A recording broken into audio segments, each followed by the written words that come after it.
Forget about her reappointment, Tinubu tells party leaders. Welcome to the news and thank you for tuning in to listen. Please subscribe to our channel. Bola Tinubu has ruled out the possibility of reinstating Dr. Betta Edu as Minister of Humanitarian Affairs and Poverty Alleviation. The president suspended Edu from office on January 8th for alleged involvement in financial scandal running into billions of naira belonging to the ministry. Edu was found to have illegally approved payment of hundreds of millions of naira to some private companies and civil servants in contravention of extant rules. One of the payments was the 585 million naira paid into the United Bank for Africa account of a project accountant in the Humanitarian Affairs Ministry. A company belonging to the Minister of Interior, Olubunmi Tunji-Ojo, was also reported to have received 438 million naira payment for unverifiable contract. The suspended minister is currently being investigated by the Economic and Financial Crimes Commission (EFCC), while Tunji Ojo is being investigated by the Independent Corrupt Practices and other related offenses. However, some prominent chieftains of the ruling All Progressive Congress (APC) are reported to be mounting pressure on the president to give Edu a soft landing.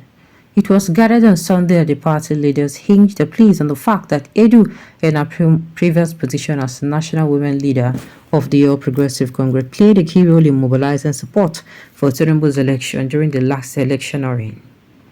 They reminded the president that it was her recognition of her contribution to the victory of the APC in the last presidential election that earned her the ministerial appointments in the first place. A top party source privy to the reapproachment, party leaders were, however, not unmindful of the effect of Edu's scandal on the image of the APC at the national level. The source, who did not want his name in print, said it was a difficult task trying to convince President Tinubu to give Edu a soft landing, despite the fact she played a prominent role during the residential campaign.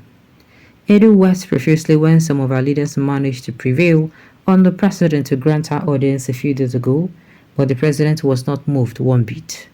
President Tinubu did not mince words in telling her and the party leaders pleading on her behalf that she should forget about her reinstatement.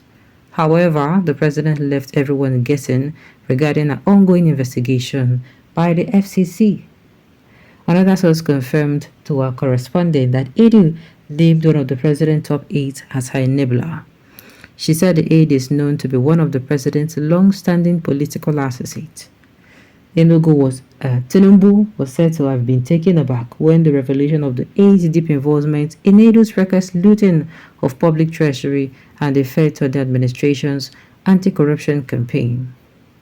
A source in the presidency said the president has tactically stripped the top aide of his official function and has delegated the responsibilities of his office to two other officials in the presidency. Other multiple sources said the president had placed influential aide on security watch shortly before he traveled to France last week on a private visit. It was reliably gathered that Tinubu's initial plan was sent the errand aide packing, but that on the second thought he felt it was further too early to kick out such a prominent aide barely 7 months into his administration.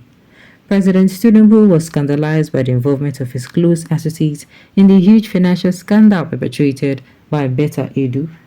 He felt disappointed that one of those who trusted to drive his administration's anti-corruption campaign has turned out to join the corruption bandwagon so early in the life of the administration. I am not in the position to answer your question as to whether or not the president is going to fire him anytime soon, because I cannot read his mind. That is strictly left to him, since he alone has the prerogative to hire and fire one of the sources charged. There have been a deluge of corruption allegations involving other top officials of the administration. The Minister of Works, Dave Umahi, is presently in the eye of a storm over alleged payment of some 9 billion naira to a microfinance bank for unsuspected projects. Also, the Chief of Naval Staff, Vice Admiral Emmanuel Ogalai, is contending with allegations of receiving $170 million in bribes and releasing several assets. 170 million in bribes and releasing several vessels seized for illegal oil bunkering and oil thieves. Although both the Works Minister and the Naval Chief have come out to defend their positions, through the establishment, their allegations have continued to gain traction in the public space. What is going on? They say Tinubu no gree for anybody. He's not agreeing to bringing out Betta Edu. Okay.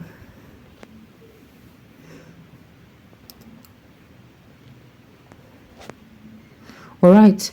Betta Edu was set for use in Bata administration, but it is too early to corner money now.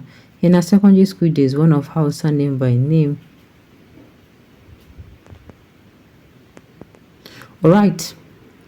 It is a gradual process, though millions are in computer age expecting magic, but better days are coming. Who approved the 3 billion naira that was taken from the COVID-19 fund? The president or the chief of staff? The fight against corruption must be total and not selective. APC is a party that fights corruption wars without casualties. Betta Edu should not be the only one from this scandal. The Accountant General and his permanent accountant, who is the chief operating officer, can be made a minister to take over. Why did we set this fine lady up like this? Before just do your work to encourage appointment of youth into government.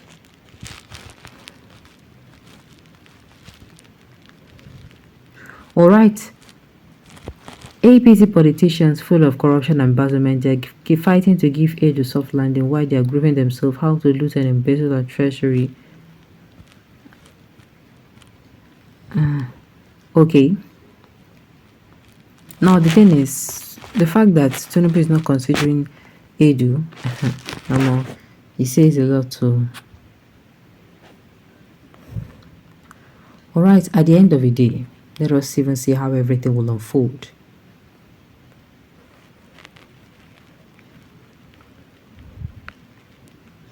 All right, unpatriotic wicked chieftains of the ruling APC, being a national woman leader and mobilizing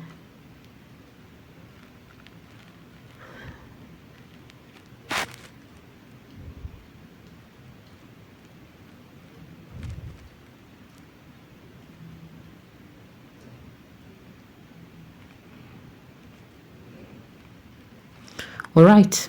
Unpatriotic wicked chieftains of the ruling APC, being a national woman leader, mobilizing support for Tinubu's election. Is it a license to steal? Of course now. Betta Edu did not try. If the investigation comes out and she's actually guilty, she did not try at all. She should have used this opportunity to how am I going to put it? To, prove herself, rather than these, do things well.